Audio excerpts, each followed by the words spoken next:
সোমবার রাজধানীর শাহবাগে শ্রমিক সমাবেশ ও শহীদ মিনারে নারী সমাবেশের ঘোষণা দিয়েছে কোটা সংস্কার আন্দোলনের প্ল্যাটফর্ম বৈষম্য বিরোধী ছাত্র আন্দোলন। এছাড়া মঙ্গলবার সারা দেশ থেকে লং মার্চ টু ঢাকা কর্মসূচি ঘোষণা দিয়েছেন তারা। রোববার দুপুর থেকে এক বিবৃতিতে এ তথ্য জানান নাহিদ ইসলাম। জানা যায়, আগামীকাল সারা দেশে শহীদ স্মরণে শহীদ হওয়ার স্থানসমূহে শহীদ স্মৃতিফলক উন্মোচন করবে আন্দোলনকারীরা। এছাড়া ঢাকায় সকাল 11টা থেকে শাহবাগে শ্রমিক সমাবেশ এবং বিকেল 5টা থেকে শহীদ মিনারে নারী সমাবেশ করবে আন্দোলনকারীরা। বিবৃতিতে আরও বলা হয়, সকল এলাকায়, পাড়ায়, গ্রামে, উপজেলা, জেলায় ছাত্রদের নেতৃত্বে সংগ্রাম কমিটি গঠন করুন।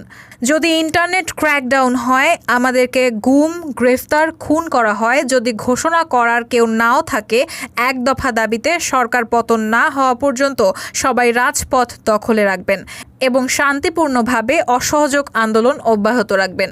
রায়হানা মুন, সবার কথা।